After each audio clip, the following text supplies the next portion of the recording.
What a day. Oh my gosh. It's happening. It's here. It's time. It's exciting. It's everything you thought it would be and And less. more. And less. And less. True. Which True. we'll talk about And later less. on. Hey, if you are just joining us, this is a behind-the-scenes look at the recording of our Geared Up podcast. Yes. I'm Todd Bishop. Don't say that. I'm People Andrew Edwards. I'm Andrew Edwards. And I'm Todd Bishop. What's going to happen here is we're going to break down the Apple news that just got announced at the Steve Jobs Theater in Cupertino, California. We're here in Seattle. We were watching, analyzing, wisecracking the whole time. And what you'll see here is a behind-the-scenes look at the recording of our podcast, Geared Up. And we're going to basically break down all the Apple news. But as I mentioned, Andrew, there was some news that you expected or hoped for that was not announced. So we'll talk about that later on. We will also announce the winner of the Xbox adaptive controller, which we talked about on last week's show. So stick around if you were in the contest for that. And with that, we should probably just jump right into it. We're jumping in. People are excited about this. Okay, excellent. Everybody's watching on the live stream. And if you've never been on the live stream before, here's the drill. We'll take a break at about 10 minutes in and then another 10 minutes after that. And at that point, Andrew will answer all the questions that in come the live through. chat. So if you're in the live chat watching on YouTube, just comment there, leave questions, and we'll answer them at the breaks. Awesome. Okay. With that, we're getting started. And by the way, Claire McGrain, podcast producer and health technology reporter, will be joining us later on to talk about one of the She has some thoughts. Apple Watch features, which is probably the most surprising thing out of the entire announcement yeah, today. I would say so. Because everything else had leaked in advance. Stop teasing. Let's just get started. All right. Well, we're waiting for Claire here to be ready. Oh. She's ready. Okay. All right. She's ready. Welcome to Geared Up, brought to you by National Car Rental. I'm Todd Bishop. I'm Andrew Edwards. Today on the show, it is all Apple. We literally just turned off the live stream from Cupertino. We've been soaking in all the news about the new iPhones. Basking in it. Marinating, if you will. And I've been still trying to learn the names. We've got the XS, yes, the XS Max, that's right, and the XR. Correct. We're going to be talking. You did it. I did. I wrote it down though. We're going to be talking about all of those new models on the show, explaining what they are, how much they cost, what the differences are, and maybe even recommending which one you should buy. Yeah, we can do that. Plus the new Apple Watch Series 4. And we'll be talking about what Andrew was hoping to see that they did not announce. Couple things. Yep. Couple things. Plus, in our final segment, we will be naming the winner of the new Xbox adaptive controller, which we profiled on last week's show. So stick around if you entered that contest. And with that, let's jump in. Let's jump in. What is the first story of the day? So the new iPhones, obviously, clearly are the first story. Andrew, for somebody who didn't see the live stream, who's just catching up to this news, first off, give us just the basic rundown. As I said, we've got the XS, the XS Max, and the XR. Let's do the 10,000-foot level before we go deep. Okay. So Apple announced 3 new phones today, which is what was expected and what was, in the rumor mill over the past, especially month or so. The iPhone XS is the follow-up to last year's iPhone X. Being an S year, what that means is that on the outside, we're not going to really see any physical differences, but on the inside, there's a lot of changes going on. And this year, actually, it felt to me like it was the most changes internally for an S phone that I can remember. So those were the two phones, iPhone XS and then the XS Max, which is basically just a XS but bigger, so 6.5-inch display. The body is about the same size as an iPhone 8 Plus, but just an edge-to-edge display like you find on the iPhone X. So bigger screen, same size body, accomplished through basically very thin bezels. Yeah, new display type, so it's OLED instead of LCD. And yeah, other than that though, usually there's a difference, more of a difference between the standard size phone and the Plus phone. So in the past, like the Plus phone would have 2 cameras instead of 1, or the Plus phone would have optical image stabilization, whereas a smaller one wouldn't.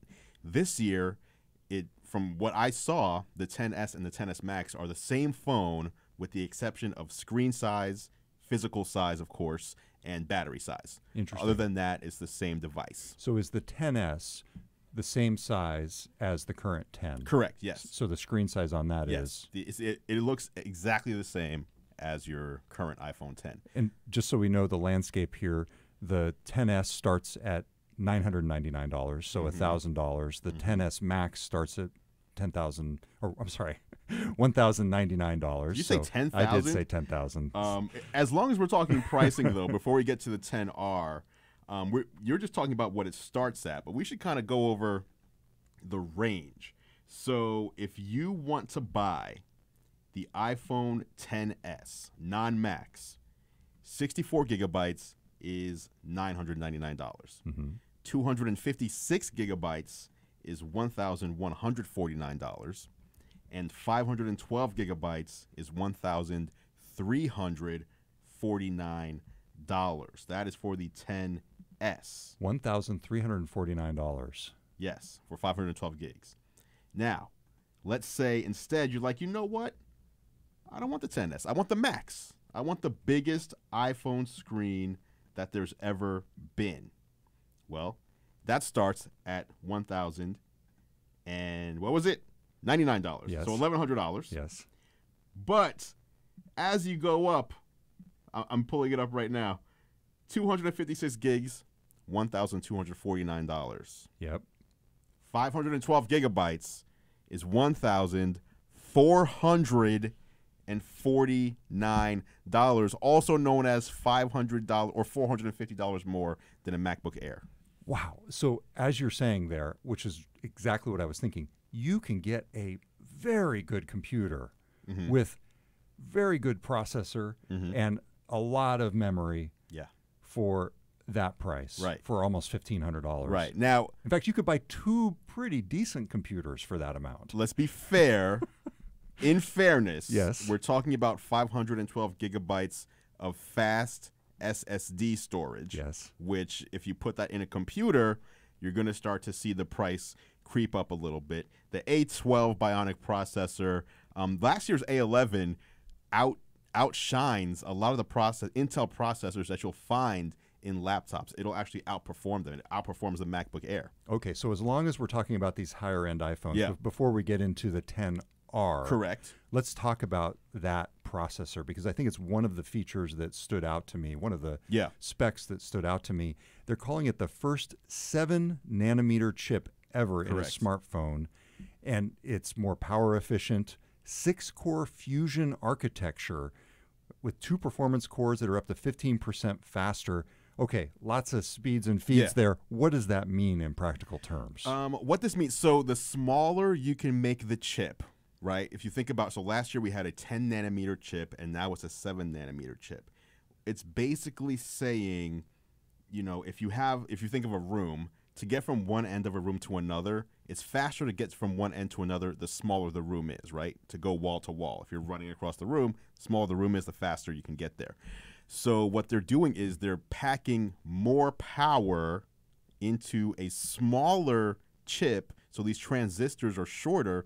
So basically, whatever it's computing and needs to do, it does it faster because there's less distance that all these things need to travel. Last year's A11 processor was the greatest processor in any mobile device. It beats, actually last year's A11 processor beats the new Snapdragon 845 that's been shipping in Android devices this year. The A12 is beating the heck out of the A11. Apple is very far ahead in terms of mobile processors. Now, Huawei did announce a 7-nanometer chip. When Apple said they were the first one to do this, I remembered Huawei just announced one a couple weeks ago. However, it's not shipping.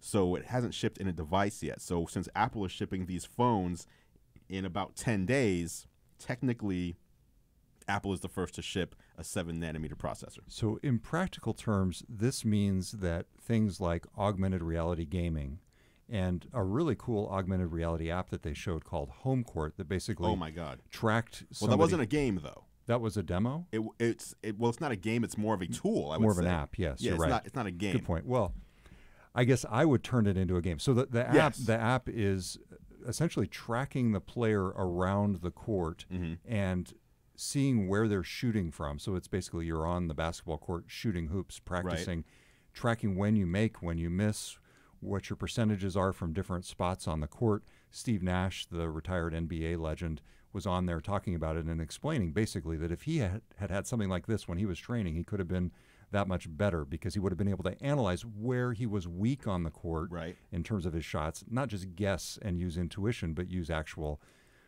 data. And that really is the kind of scenario that this new chip unlocks because, as you said, it's much more efficient and it allows that kind of high-end processing that you wouldn't have gotten in a smartphone, say, 3 years ago. Yeah, and what's crazy is when you watch the home court demo, and if you haven't seen it, that's one thing you should go watch. They're basically pointing an iPhone at a basketball court, and there was a girl just shooting the basketball.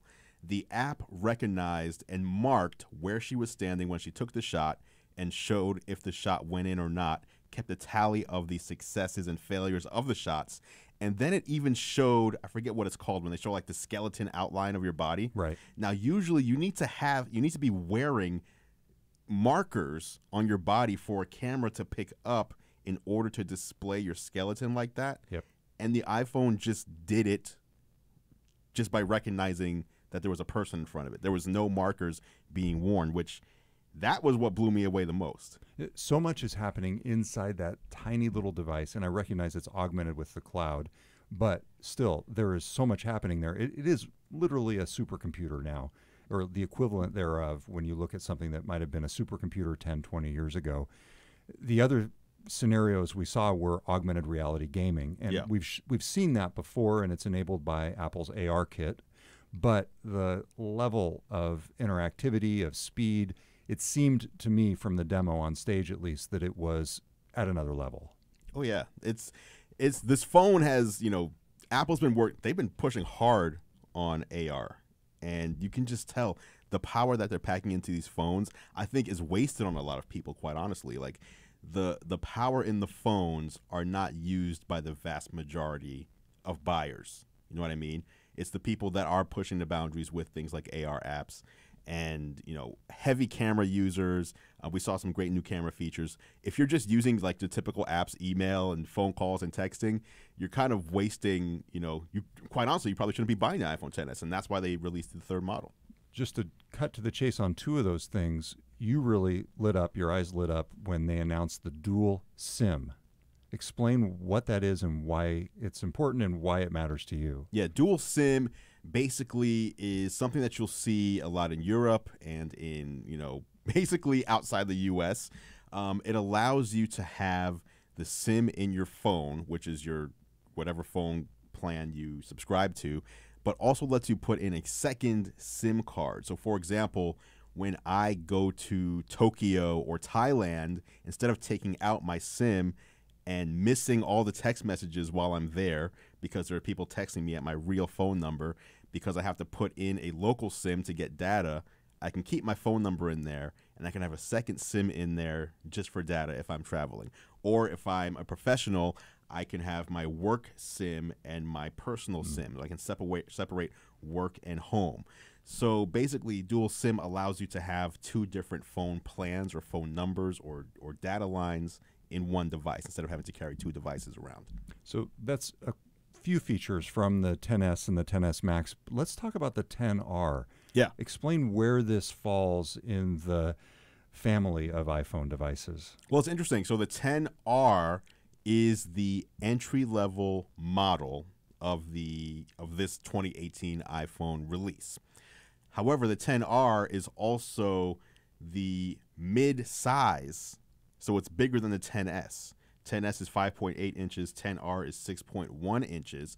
But as an entry-level device, it's got an aluminum frame instead of stainless steel.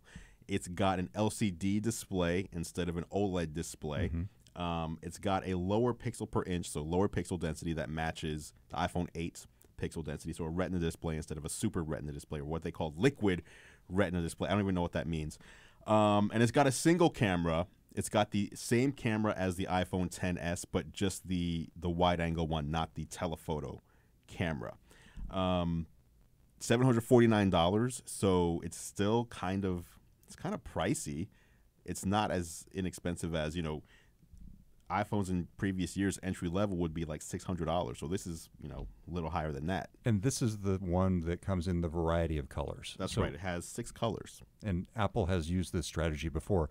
But it's important to note with all of these new phones, all of the new iPhone X phones, mm-hmm. None of them has a home button. Home button's they're dead. All full screen using the swipe up on the horizontal bar to replicate the effect of the home button. I got to tell you, I know that this high-end stuff is really interesting to you. It is. Yes, it is. I have to say, for essentially a third of the price of the highest priced iPhone that you're talking about here. Are you talking about the 1500, the 1400? Yeah, exactly. Okay. For basically a third of that price, the iPhone 7 is now down to $449. It's still going to be available. And if you look at what you and I have seen on iOS 12 in terms of the battery life performance, the overall efficiency and just general speed, I got to say that iPhone 7 for somebody who might be looking to get into the iPhone world, it's got a home button. Oh yeah. I think if your parents or your grandparents or if you're just, anybody is looking for an entry level iPhone, that's really an interesting spot. $449. Sure. So you have what you have up on your screen right now is the current iPhone lineup as it stands, new phones plus the ones they're going to be selling from previous years. Exactly. Do they still sell the iPhone 10 or did they remove the iPhone 10 from the lineup? That is gone from the lineup. Okay, so no iPhone 10. So you have the iPhone 10s, iPhone 10R, and then do they have the iPhone 8? iPhone 8 and the iPhone 7. Okay. So the iPhone 8 is going to be about $600, $599. And the iPhone 7 starts at $450. Got it. So obviously low amounts of storage. Not bad. So, yeah. That's not bad. So really interesting changes to the iPhone lineup. Now, the ultimate rub on Apple on all this stuff is it's incremental improvements. Now, I think we're concluding here that they're pretty impressive increments, but still. Especially the camera. Yeah, this is not anything that is completely new. No, it's still new as in it's as new as the iPhone 10 is, which is, it's a new shift in what iOS is and the take on what the phone is. It's a year old, so it's basically an increment of the new way, the new direction. So in that sense, it's new. I think the camera improvements are vast, especially being able to change the f-stop of a photo after you've taken the photo. This is something we have not talked about yet. Basically, with the portrait mode right now, you can take a shot that looks like a professional shot with the blur in the background. What do they call that? Bokeh? Bokeh. Yeah. What does that stand for? It just means the blur in the background. Okay, all right. That's it. But now, after you take the shot, you can adjust that blur and actually make it clear or more blurry. Right. It's really impressive. Absolutely. And it's, that's one of the things that, this processor is allowing you to do. It's capturing all this data, and then it's applying the bokeh after the fact artificially, or I guess a combination of artificially and what's actually there, and then allowing you to adjust later, which we haven't seen it implemented like this before. So just another thing with the camera. The front camera's improved as well. Gigabit LTE, which none of the iPhones have ever supported yet. Android phones have supported. So just a bunch. There's a lot of incremental improvements, but together, I think it makes for a much better phone. Okay, this was just part of what Apple talked about during its special event. Yep. We're going to talk about the other things that it talked about coming up next. You're listening to Geared Up on GeekWire on Kyra Radio 97.3 FM. All right, let's see what's going on in the chat room. We have 127 people watching us right now. Let's go through and see. I've had my Note 9 since launch, and I'm interested in the new iPhone competitor. Can't wait. You started saying the phone was $10,000. Someone said, I'm sure it's $10,000 in another country. Hey, thanks. Thanks for getting back on that one. All this new hardware should be in a bigger device. Well, they did release a bigger device. I've had every Galaxy Note from the 2 to the blank. I pre-ordered the Note 2. That's 7 years ago. Yeah, establishing cred. Okay, good. He's got street cred. OG. Let's see. Artificial intelligence seems to be more and more useless. You should go watch the discussion between Joe Rogan and Elon Musk on the future of AI, and it'll scare you. Was that before or after the 420 moment? It was before the 420, but yeah, it's interesting. Should I get a new iPhone or just go with an iPad? The new iPhones are shipping at least the 10S and the 10S Max are shipping in 10 days. So what I would do, because Apple did not announce new iPads today, they're probably doing it next month, is I would wait until we see the new iPads announced in October and then make your decision. Okay. Don't decide between an old iPad and a new iPhone. Decide between the new stuff. Where the haters at who yap about what Android has had, whining about the price being more than a computer. Where's the haters? We're right here. I think that was you. I'm not the hater. No, I'll be pre-ordering. I'm pre-ordering. And you know, Todd, this is crazy. Actually, I'll say this on the podcast. Ask me about pre-ordering on the podcast when we get back in. All right. Let me just check any other comments we have. New iPhone smartphones are made with 100% recyclable hardware. Do you think they should reduce the price due to the recycling hardware? Thinking about that, I don't know. I don't have an answer for that one. That's a good question. Since it's recyclable, should it cost less? Let's see. There's a lot of chat happening in here. Good. Note 8 from Samsung. Can you edit the blur? Yes, Note 8 allows you to edit the blur, but it edits it in a different way. So, and it's kind of hard to explain. It just makes it more or less blurry. But with what Apple's doing, it's doing the same thing, but it kind of brings the elements further or away from the subject the way it would if you were actually changing the f-stop on a camera. Again, it's hard to explain, but if you look at what they showed, it'll make sense. Guys, you forgot it got the ProMotion now. I thought it had ProMotion, which is 120 hertz, but I think Apple tricked us because it's not a 120 hertz display that refreshes 120 times a second. It's a 120 hertz touch panel, so it recognizes the movement of your finger that many times per second, but the display's not refreshing that many times, if that makes sense. So it's not the same display from the iPad. Are we still recording this? Because we should just leave this in the. Just leave it in.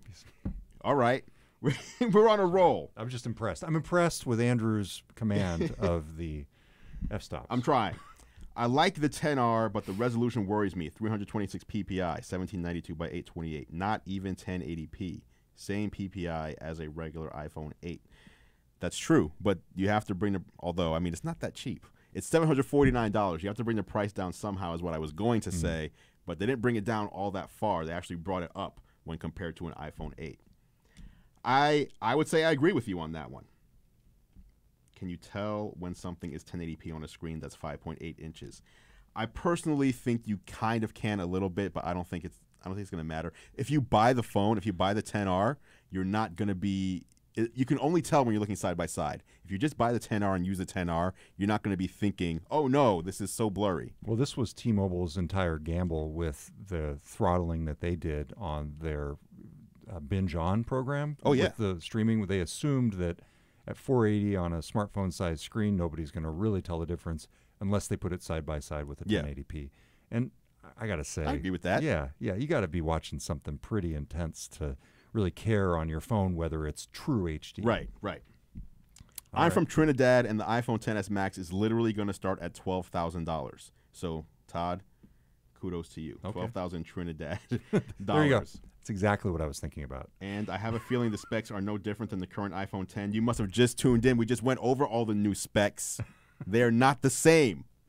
They're Come on. Don't get offended. Hey, somebody's asking a good question there. That's not a question. It's just I have a feeling the specs are no different. Where do you get this feeling? Why would they release? Come on. All right, that's it for the questions for now. All right. We're going to go back into the show. If you have more questions, drop them in the comments. If you missed it, since some people were complaining, you guys are doing a live stream. You don't even pay attention to your viewers. I just addressed a whole bunch of stuff. Okay. We addressed during the breaks. You're getting I'm pissed. just saying, we addressed during the breaks. Don't tell me we ignore our viewers. Well, we are when we're talking. I guess. So what you're viewing here is a putting you on behind-the-scenes hold. recording of the podcast. And actually, the questions are awesome. We love the fact that you're asking them, and we appreciate you being there. We do appreciate that. We do.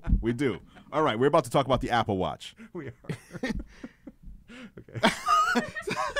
Someone give Andrew a hug. Hey, I'm excited. This is the biggest. Hey, there it is. It's a very exciting day. Don't ruin it for me. And we haven't even gotten to talking about what you're pissed about. That's true. That's true. Maybe that's why I'm acting this way. It's because in the back of my mind, You know it's like, that it's come coming on, up. I expected more, All right. a little bit more. Welcome to Geared Up. I'm Todd Bishop. I'm Andrew Edwards. Let me do it again. Welcome back to Geared Up. I'm Todd Bishop. I'm Andrew Edwards. Hey, we are talking about all of Apple's announcements. I think I've got all of the iPhone models down. The 10, oh God, I lost 10's it. gone. The 10's gone. Okay. 10S. Run them through for me, Andrew. We got the 10S. We've got the 10S Max. Yes. And then we've got the entry-level 10R. Okay, so we've gone through all of that. Now, there was something else you wanted to say on this topic. What About was the it? pre-ordering. About pre-ordering. Yeah. Yes. So I always pre-order these devices. Number one, because I want them, but number two, because I want to make sure I have them on day one to do videos and things like that, video reviews.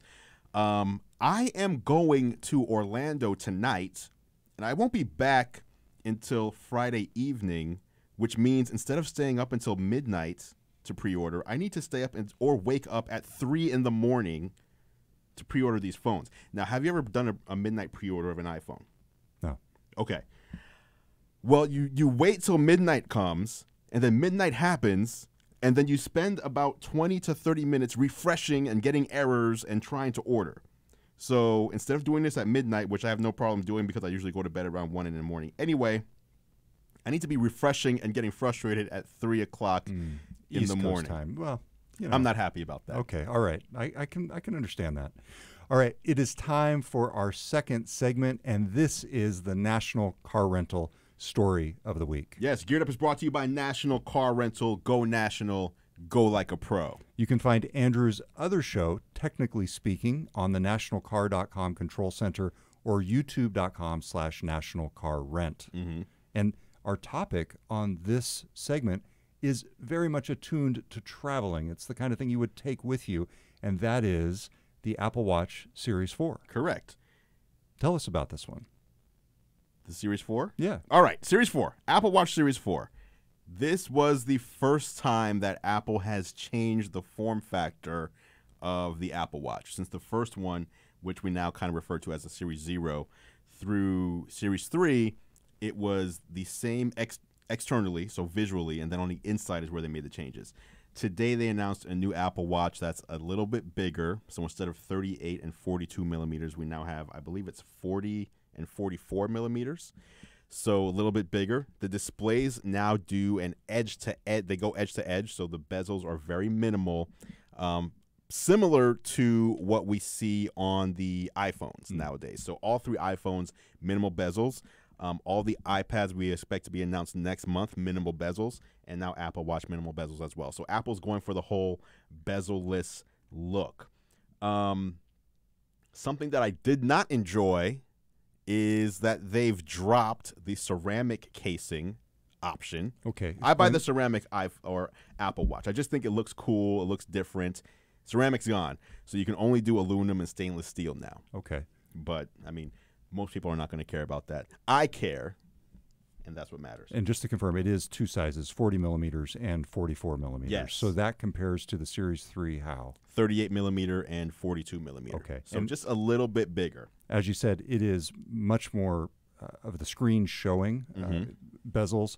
They're saying that the speaker is 50% louder. So, Yeah. And really, I know you're going to ask me whether anything that they showed today is going to make me buy the new Yes. Apple Watch Series 4. I actually was most intrigued by the previous release where they announced the native cell capability. Yeah. In other words, it didn't have to be tethered to your iPhone to do things like listen to music or Right.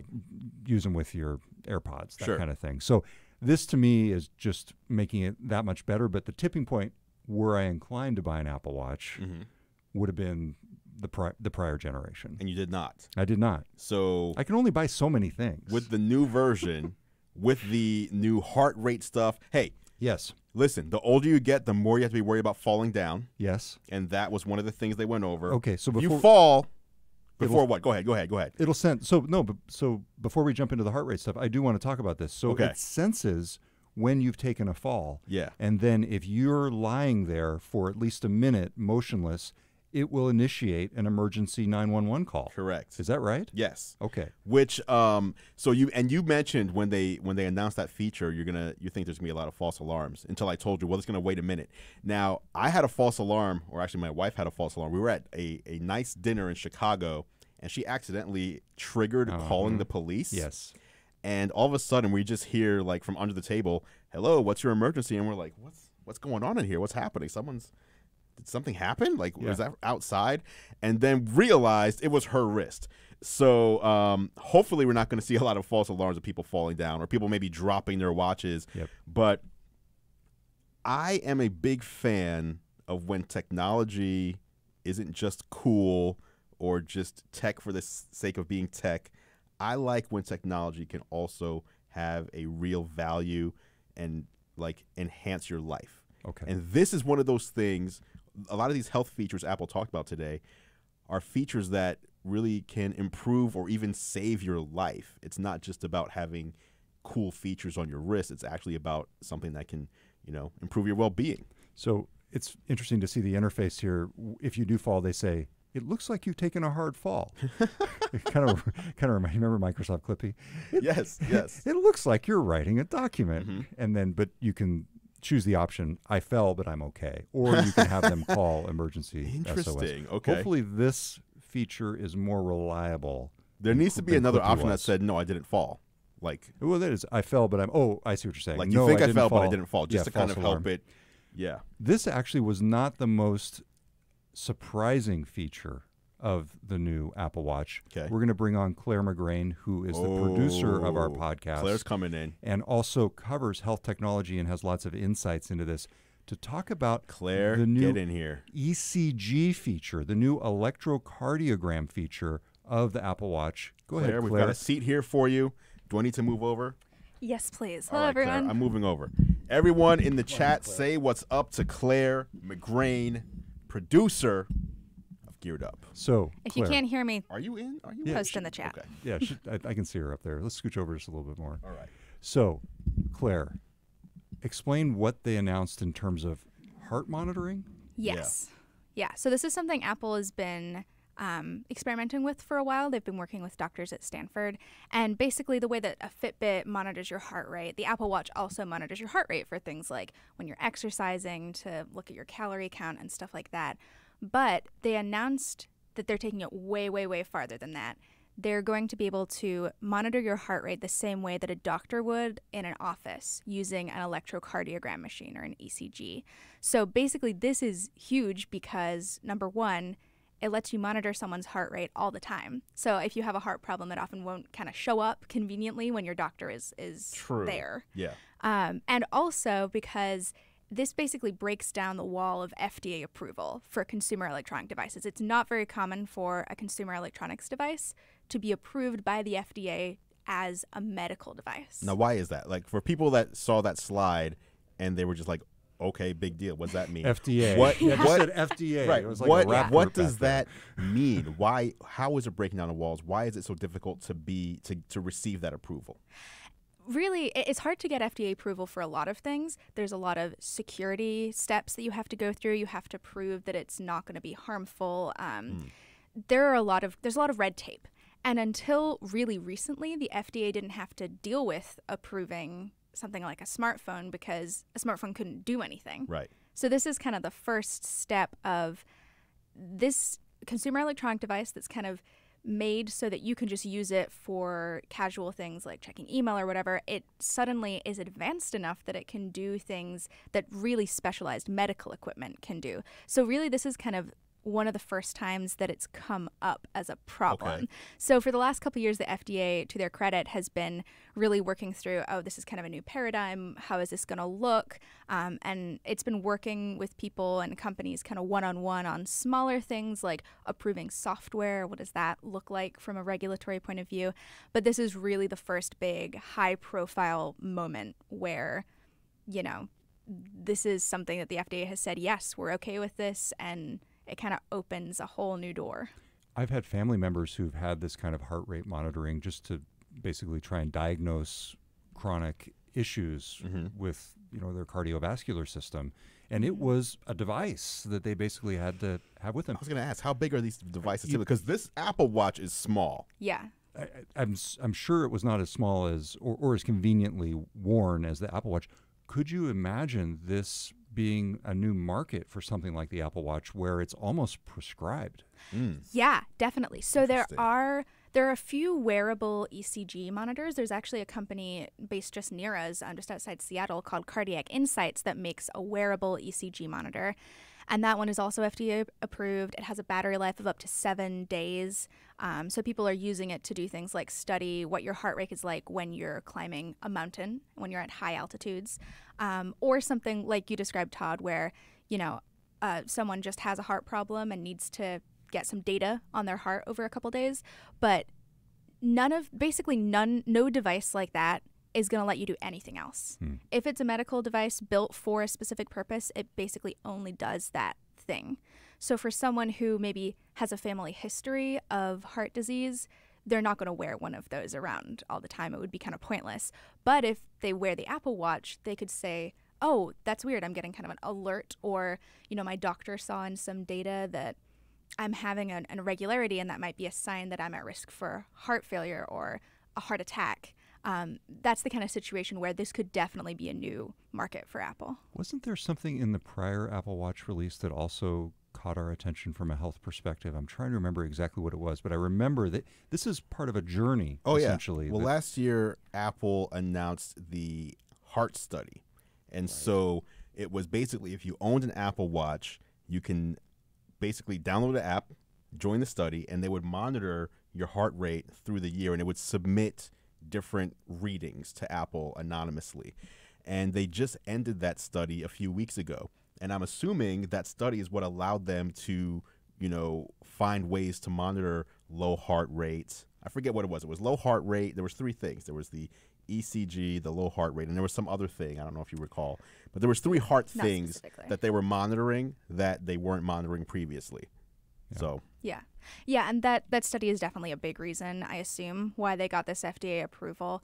And also, it's important to note that they've been working on this heart rate stuff for quite a long time, but I'm sure internally they're also talking about things like tracking sleep apnea. So a lot of people get sleep apnea. It's kind of a dangerous thing. It's hard to monitor because it only happens when you're asleep. And so maybe it could be used for that. It could be used for other kind of exercise related things. So there's like a whole world of stuff they could go into. The heart disease happens to just be the first one they tackled. Got it. Very cool. So in terms of the Apple Watch overall, one of the other things that they made clear was that the new crown, basically the way that you navigate it, now has haptic feedback. So it actually feels like you're turning a knob. Yes. Yeah. So haptic feedback, a new, to support the ECG, there's a new casing on the bottom that allows it to better, I don't know what it's like. It doesn't have it's sending like electrical pulses, like very unharmful electricity through your body. So it does that easier now. And you also have better battery life. Well, it's similar battery life, but you're getting more features. So you're getting the bigger display. It's driving more pixels. It still does 3G.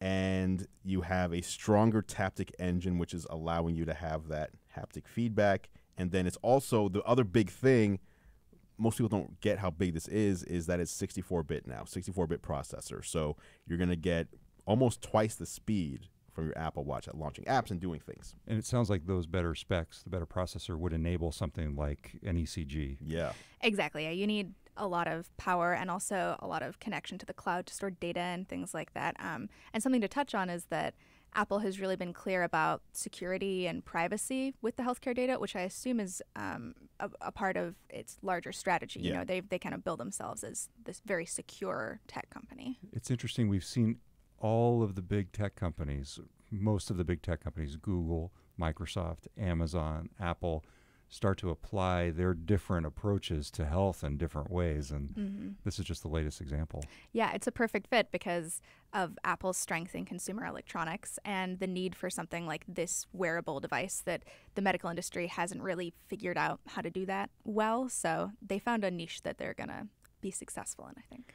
We're talking about the Apple Watch Series 4. It will start at $399, and then the GPS and cellular version will be $100 more than that. And the Series 3, the prior version, will still be available, much as they still make the prior version of the iPhone available. That will cost $279. Right. Now, that is the entry level for each of these. That's going to be the pricing for the aluminum models. If you want that new hotness, the gold stainless steel, you're looking at like $700. Really? Oh, yeah. I mean, I'll pull it up right now. I'm pulling up the pricing right now. Don't question me, Mr. Bishop. No, here we go. Casing, stainless steel, model, Apple Watch. Let's scroll down. You're on the store right now as we speak. I'm on the store as we speak. If you want the smaller one, it starts at $699. If you want the 40 millimeters. If you want a 44 millimeter stainless steel, that goes up to $749. Same price as the the 10R. Sorry, 10R, 10R. I was just going to say you could almost buy a phone for that amount. Just buy like the 10R. All right, so that is a look at the Apple Watch. When we come back here on Geared Up, we're going to be doing two things. First, we are going to be revealing the winner of the brand new Xbox accessible controller, and we will be talking about what Andrew wanted to see at the Apple event that they did not announce. Stick around. And by the way, Claire McGrain, thank you very much. Thank you. Us, Claire. Yeah, good stuff. Very, very helpful in terms of understanding. Stick around. We will be right back on Geared Up on GeekWire on Kyra Radio 97.3 FM. All right, let's see what's going on in the live chat. Okay, overpriced trash. It says advanced 07. All right, let me scroll. I don't even know where we left off. There's so much chat going on. Good. Big shout out to everyone who came out to watch. Okay, have to take a second mortgage out to buy one of these. Funny. Patrick Houston is asking nothing on the Facebook stream. Nothing on the new Macs. This was not a Mac event. Correct, not a Mac event. No Mini. Here we go. Should I wait for the 10R? Or, wait, where'd it go? And Should I wait October. for the 10R? Or, okay, should I wait for the 10R to upgrade from my iPhone 6? If you don't need all the power of the 10S, then yes, save yourself the $150. Just get the 10R. Is my opinion. How much is a new Apple Watch? We just went over that one a minute ago. Hello, Trinidad. Someone give Andrew a hug. We ready? Andrew needs a lot more hugs. The 10R, I think, will have papers specific to the color of the device. I'm not sure what papers means. Wallpapers probably means wallpapers. So, yes, you're probably right. Wallpapers are going to match whatever color you end up getting. In the Netherlands, Apple Pay is not supported, but Android you can pay with the Dutch bank, not with Android Pay, with NFC. How big in the USA is Apple Pay supported? Apple Pay, well, Apple Pay I is know a thing or two about this. It's pretty widely. In what I've found, it's pretty widely supported. But it's not just Apple Pay; just that contactless payment in general is getting more and more widely supported. And usually, if you support one, then you support them all. So there's no one typically that supports, let's just say, Apple Pay, but doesn't support Google Pay or Samsung Pay. It's just all contactless payments. You either support it or you don't. Right. It's either the credit card checkout does or doesn't. And usually if it does, it supports multiple, as you say. But I look for these because I love using Apple Pay. I love the speed. You don't have to pull out your wallet, pull out the card. You just tap it and you go. I would say in the Seattle area, at least in the urban core, I probably find it in maybe 45% of the places I go into. Yeah. So less than half. Yeah, less than half still. Okay. Yeah. I see it in a little more, but I can't get it at the Fred Meyer. Not at the Fred Meyer yet. But I can get it at the Bartels. It's at Whole Foods. It is at Whole Foods. Yes. Yeah. Starbucks has it. Yes, they do. Yeah. See, I just use my Starbucks card. Though. Oh, we're getting way off. Now, if you had an Apple Watch, yep, you don't even have to take your phone out. You just double tap right there, and then bam, you're ready to Apple Pay. Yeah, you just tap right there. Okay. Boom, let's Apple Pay right now. Wow. See, there you go. Big shout out to the super chat that came in from Zach Knows Tech. What else? Zach Knows Tech. He's just one of the viewers. Oh, hey, thanks, Zach. Shout out, guy. They're talking about 60 hertz screens. Only the Razer phone has 120 hertz. That's correct. Unfortunately, that was one of the things I was looking forward to and hoping for. See you at Vid Summit. Okay. Bro, hook me up with something. Well, we will be announcing a winner if you entered the Xbox Adaptive Controller giveaway. If you entered, we might be hooking you up with something. For the people who literally buys a new iPhone to show off, gonna have the guy the XS Max because the XS looks the same. Unless you get the gold one. So in other words, this person is saying not worth it because it's not.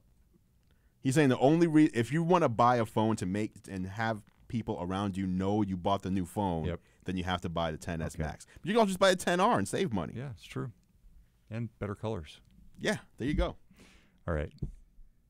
All right. What else? Anything That's else? it. That's okay. it. All right.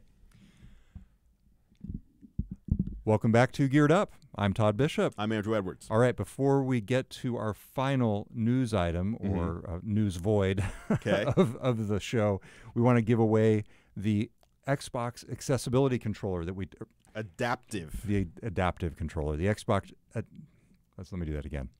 We want to give away the Xbox adaptive controller that we talked about last week on the show. This is the new controller that retails for $100. Works with the Xbox One.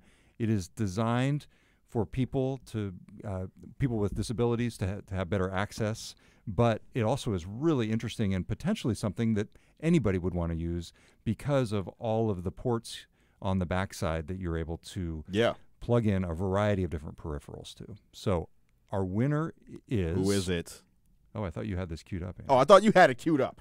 It is Enrique Herrera. Shout out to Enrique. From Chicago. So our reach is far on this contest. Thanks for watching over there on the East Coast. So I think we probably... East Coast? It's Midwest. So Eastern time zone. Come on, yes. So no, I don't like... Okay. No, I'll come back. So Enrique, we will be getting in touch with you to make sure we can get this Xbox adaptive controller to you. All right. With that, back to Apple, Andrew. As the show wound down, Tim Cook came back out and... I started sweating. Yes, and you were waiting for one more thing. I wasn't even waiting, because usually one more thing means we have one more big thing. I was just waiting. Okay. Well, you wanted one more little thing. A couple of little things. A couple of little things. First of all, I was expecting an orange iPhone XR. Okay? That's number one. Okay. Big oversight. They announced Coral, and someone was telling me Coral's going to be the orange one. Look over that clear screen. That is like pink.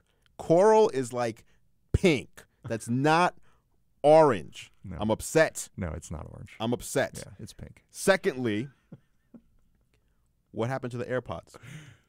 Oh, good point. No new AirPods. No new AirPods. Now, I wasn't expecting new AirPods like a next generation AirPod, but I was expecting them to announce, hey, you can buy the new wireless charging case for your current AirPods, which you could place on your AirPower mat. Where's AirPower? Okay.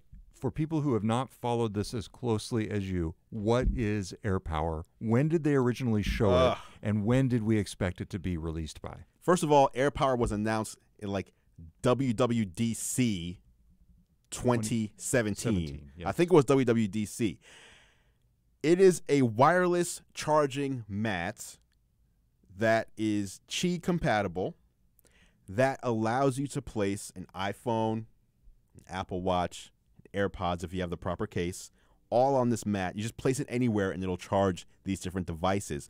The iPhone, if placed on there with other accessories, will show a display telling you the battery power of all the accessories that are on the AirPower mat. Now, Apple said they were working on this mat and it would ship in 2018. That's what they said. So in my mind, I'm thinking, okay. Everyone else is like, where's AirPower? It's been delayed. And I'm telling everybody, no, just chill. They said 2018.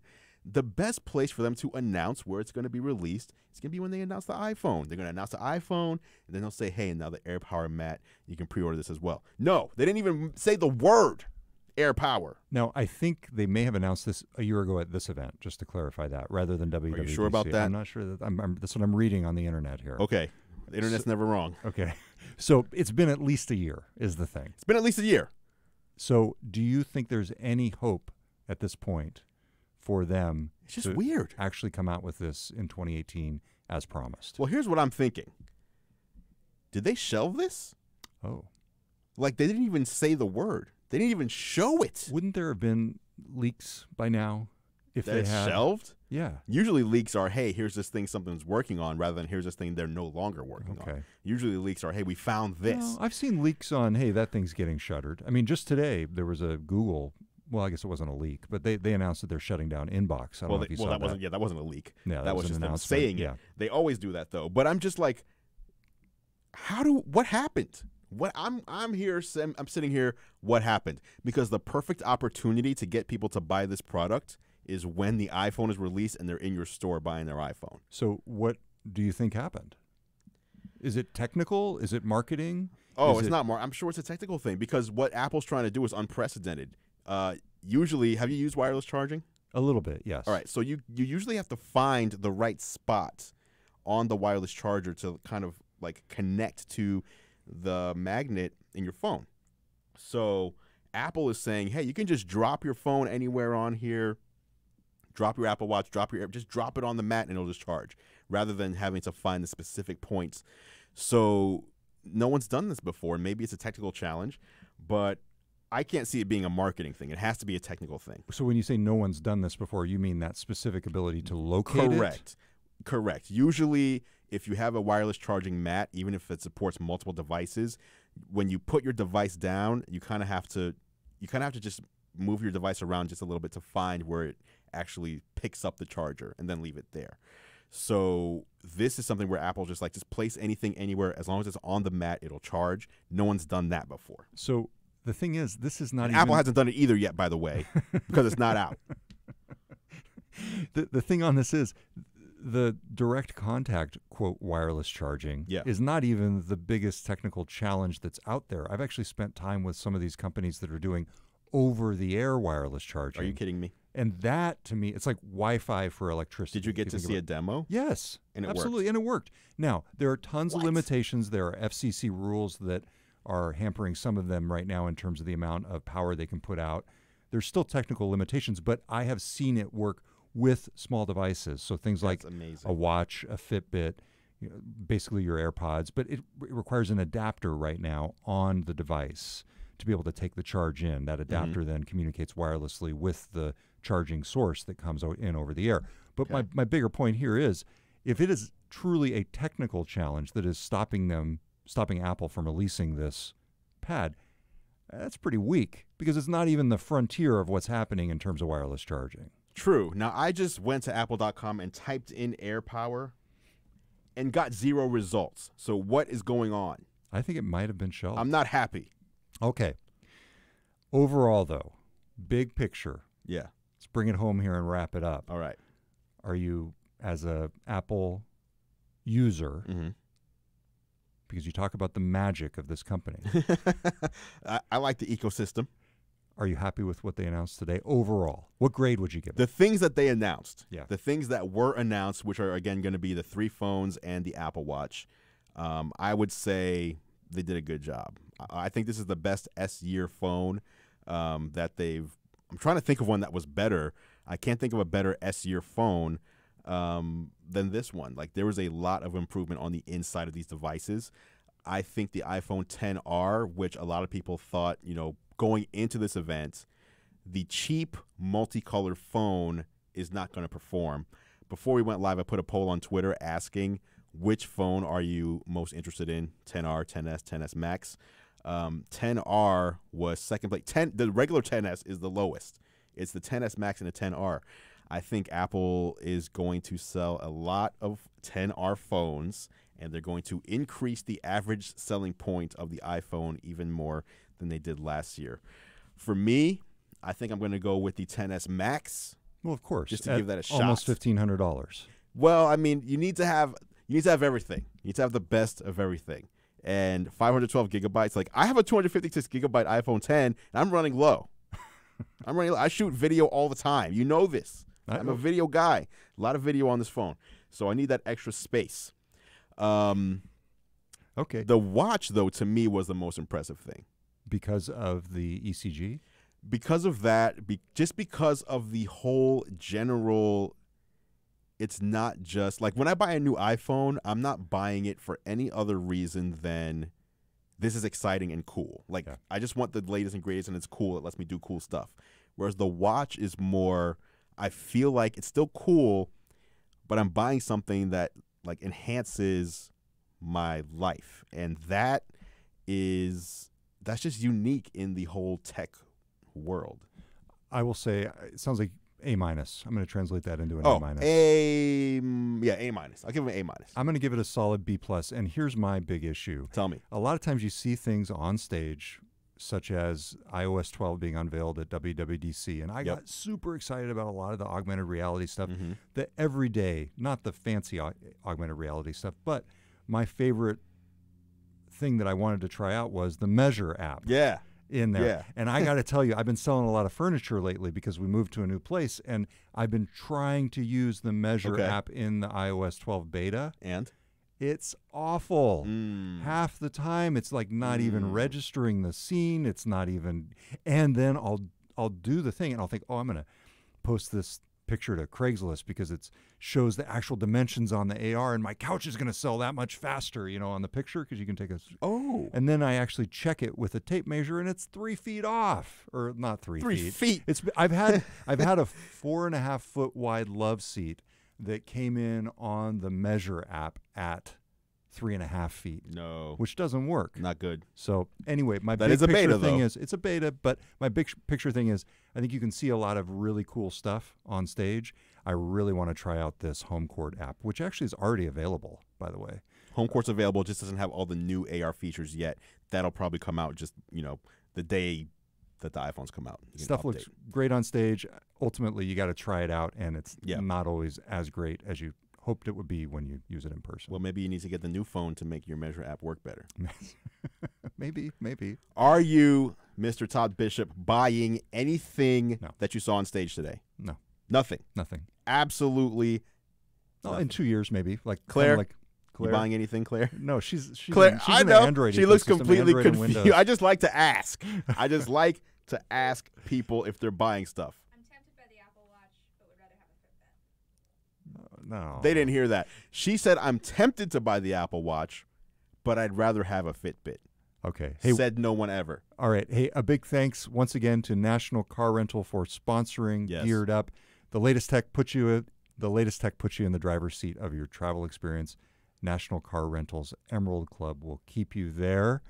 Thank you for listening to Geared Up. If you're not already, you should subscribe to Andrew's YouTube channel to see our behind-the-scenes videos. And, of course, you can subscribe to Geared Up in your favorite podcast app. Just search Geared Up. That's 2 words, not one, in Apple Podcasts or wherever you listen. You can get Andrew's YouTube channel at youtube.com/gearlive.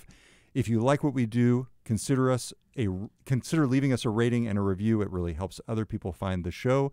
Geared Up is a GeekWire podcast. You can see more of us from geekwire.com, and Claire McGrain produces the show. Thanks, everybody, for tuning in.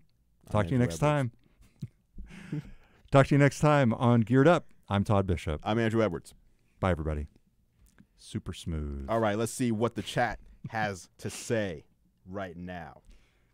I am worried about Brian and his timing. We have to get out of here? Is that what's happening? Do, yeah. All right. Quickly, did they say they would come out with an orange phone? No, but I thought they were.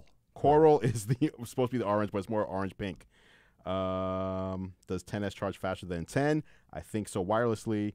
I agree 10R is going to be a huge seller. I was not sold before, but now that I see it, I think it's going to be huge. Yes, it is. We're out of here. Claire's getting a lot of thumbs up in the chat. Nice. Shout out to Claire. I know. We're out of here. That was excellent, Claire. Thank you. Thanks for watching, guys. Seriously.